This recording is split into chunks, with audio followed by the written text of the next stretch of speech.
देखिए, कांग्रेस पार्टी पूरे हिंदुस्तान लेवल पर मजदूरों के हकों की आवाज़ को पुरजोर से बुलंद कर रही है।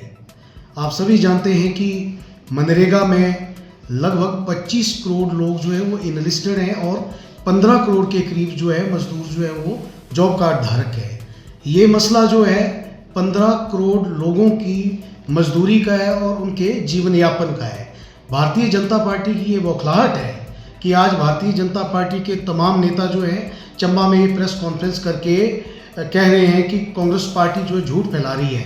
मैं ये कहना चाहता हूँ कि भारतीय जनता पार्टी इस मुद्दे पर जो झूठ फैला रही है वो आपके समक्ष रखना चाहता हूँ। कांग्रेस पार्टी का जो ये कैंपेन चला है मनरेगा बचाओ संग्राम, उसमें हमारी सबसे पहली मांग ये है कि जो ग्राम सभा की शक्तियाँ थी, ग्राम सभा की शक्तियों को ख़त्म करके और ग्राम सभा का जो सेल्फ पारित होता था उसके बाद ब्लॉक में जाता था और जिला परिषद में जाता था और लोग जो है तो 15 दिन के अंदर उनको रोजगार मिलता था, काम मिलता था। आज भारतीय जनता पार्टी की केंद्र की गूंगी बहरी सरकार ने इस काम करने के तरीके को और जो ग्राम सभा की शक्ति है उसको अपने हाथों ले लिया है।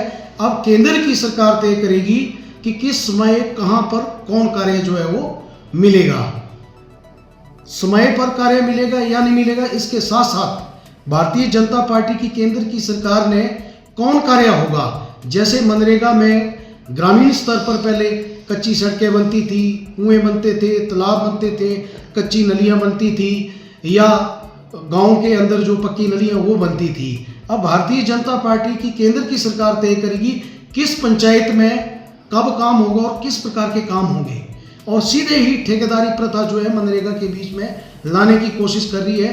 कांग्रेस पार्टी की सबसे ज़्यादा विरोध इस विषय से है कि वो ठेकेदारी प्रथा को यहाँ पर बढ़ावा देना चाह रहे हैं। नंबर 2, हम ये कहना चाहते हैं कि भारतीय जनता पार्टी ये कह रही है कि हमने इस मनरेगा उसमें अमेंडमेंट करके मजदूरों के हकों की बात की और वो कह रहे हैं कि भी 60 दिन उस समय रोजगार नहीं मिलेगा जब हिमाचल प्रदेश में खेती का सीजन होगा, पूरे देश में खेती का सीजन होगा, 60 दिन कार्य नहीं मिलेगा। तो मैं ये पूछना चाहता हूँ नेताओं से कि हिमाचल प्रदेश की अगर मैं बात करूँ तो पूरे 12 महीने किसी न किसी प्रकार खेती का सीजन रहता है। कहीं आलू का सीजन होता है, कहीं धान का सीजन होता है, कहीं जौ का सीजन होता है और साथ में एप्पल का हॉर्टिकल्चर में सीजन रहता है।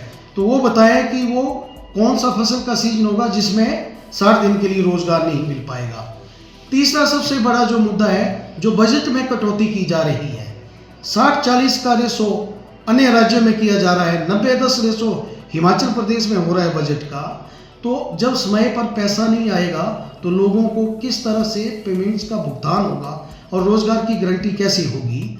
मैं निवेदन करना चाहता हूं आम जन से और खासकर उन मनरेगा के मजदूरों से, भारतीय जनता पार्टी के इस झूठ से बचे और मनरेगा के लिए जिस तरीके का कांग्रेस पार्टी ने कैंपेन चलाया है, निश्चित तौर पर हम गांव-गांव जाकर के पंचायत स्तर पर, वार्ड स्तर पर जो है इस कैंपेन के माध्यम से मजदूरों को अवेयर कर रहे हैं और मजदूर इस योजना को बिल्कुल जो झूठ इसके अंदर इन्होंने दिया हुआ और मनरेगा में मजदूरों के हकों को जो तोड़ा गया है, इस सभी चीज़ों को समझ रहे हैं। और भारतीय जनता पार्टी के नेता जो है हमारी इस कैंपेन से बौखला करके झूठ फैलाने की कोशिश कर रहे हैं। सबसे बड़ी आपत्ति उन्होंने इस बात को लेकर भी जताई है, क्या कहना चाहिए? देखिए, कांग्रेस पार्टी का बड़ा क्लियर स्टैंड है। सबसे पहली बात तो ये है कि अगर पहले तो नाम चेंज करना ही नहीं चाहिए। ये नाम महात्मा गांधी जी जो हमारे राष्ट्रपिता हैं, माननीय प्रधानमंत्री जी और देश के जितने भी नेता हैं, जब वो वर्ल्ड लेवल का टूर करते हैं तो महात्मा गांधी जी के स्टैचू के सामने नतमस्तक होकर के महात्मा गांधी जी को याद करते हैं। अगर वो विदेशों में देश के प्रधानमंत्री जी महात्मा गांधी जी को इज्जत दे रहे हैं तो उनको अपने देश के अंदर और अपनी सरकार के अंदर भी उनको इज्जत देनी चाहिए। रही बात नाम की, हम कहते हैं नाम आप जो मर्जी रखो, लेकिन मजदूरों को उनका हक और उनका रोजगार और उनका हक जो उनका टोटल जो मजदूरी है और उनका हक है वो देना होगा। हमारा ये कहना है। आप खुद एक बीपीएल फैमिली से आते हैं, आप इस चीज़ की कहते हैं कि जो जड़ है, जो एक दर्द है उसको समझ सकते हैं। क्या कहना चाहिए, कैसा रोष है हम लोगों के बीच में इस जब से ये स्कीम आई है? निश्चित तौर पर आपने सभी ने देखा होगा कि जिस दिन मैंने चंबा में आकर के मेरा पहला कार्यक्रम था बतौर जिलाध्यक्ष कांग्रेस कमेटी। मैंने मंच से भी कहा था कि मनरेगा परिवार से संबंध रखने वाला माननीय राहुल गांधी जी के आशीर्वाद से और कांग्रेस के शीर्ष नेतृत्व से मैं जिलाध्यक्ष बना हूँ। और मनरेगा के लेबर की और जो मनरेगा परिवार से जुड़े हुए जितने भी लोग हैं उन मजदूरों के हकों की लड़ाई प्रमुखता के साथ लड़ते हुए गांव-गांव, ब्लॉक स्तर पर, जिला स्तर पर जो है हम इस आवाज़ को लेकर के मजदूरों की आवाज़ बनेंगे। यही कारण है कि भारतीय जनता पार्टी की आज बौखलाहट थी कि वो मात्र नाम के ऊपर यहाँ पर बात कर रहे हैं। मैं कहता हूँ कि अगर बात करना चाहते हैं तो ये बात करें कि केंद्र सरकार क्यों तय करे कि रोजगार कब मिलेगा और किस प्रकार का रोजगार मिलेगा। केंद्र सरकार कौन होती है तय करने वाली कि ग्राम सभा में जब ये तय किया जाता है कि इसका सेल्फ डाला जाता है किस प्रकार का कार्य हो, इसके ऊपर उनको बात करनी चाहिए।